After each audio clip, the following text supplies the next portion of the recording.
Let's head around the Inside Politics table, ask our great reporters to get you out ahead of the big political news just around the corner. Molly Ball? This is just a little story yesterday that caught my attention because it could potentially have some larger significance. You know, Trump is airing ads in Ohio against Kasich, which is itself an interesting development. But they had to pull them off the air because of a complaint by Kasich's super PAC that the disclaimer is in the wrong place. You know, the I approve this message that's supposed to go at the end. And I think that this shows that the Trump campaign is still not really a professional operation. We've known from the beginning that these are not exactly veteran political strategists running Donald Trump's campaign.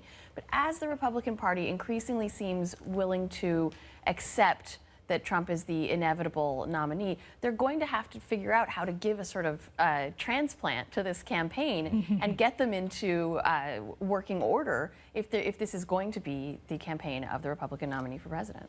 Send in some lawyers, what every campaign needs. Manu? John, as soon as this week the president could nominate his Supreme Court choice, and that means pressure is going to intensify on Chuck Grassley, the veteran Iowa senator who's chairman of the Senate Judiciary Committee. Already Democrats have launched a shame campaign to try to get him to move and have confirmation hearings.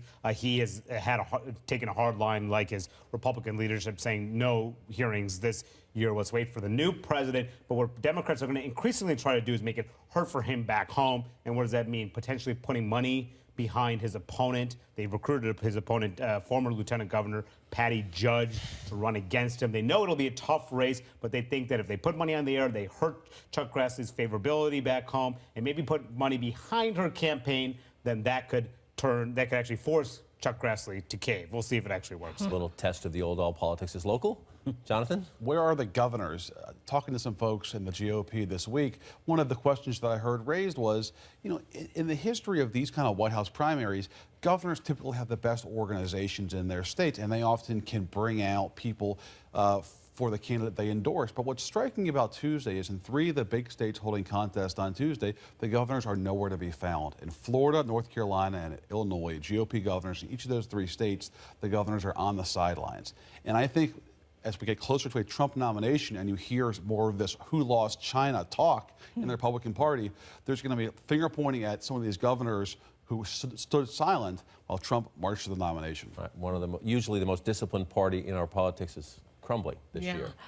Interesting race, Senate race in Maryland for the chance to replace Barbara Mikulski. A new poll out shows that Donna Edwards is leading, and this is really for the first time. She's in a matchup against Chris Van Hollen, who of course is her congressional colleague. He is beating her in terms of endorsements and fundraising. He's got a 10-to-1 advantage, but she has really been making inroads in the Baltimore County area, particularly with African Americans, particularly with women.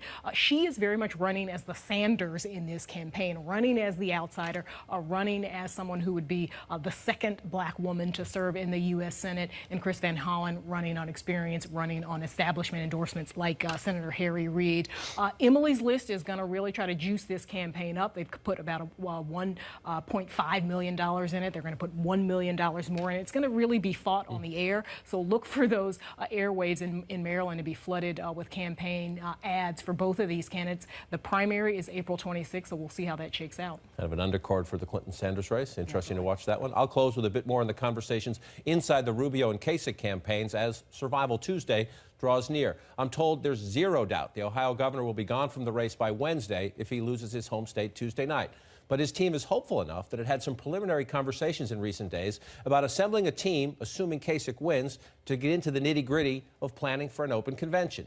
Inside Team Rubio, there are now some advisors arguing that if Kasich and Rubio both lose, perhaps the Florida senator should try to hang on a bit longer, in case this latest debate about Trump and his rally violence takes a toll. But Rubio's finance team rolls its eyes at such talk and has made clear that if Rubio loses at home, the money will dry up overnight.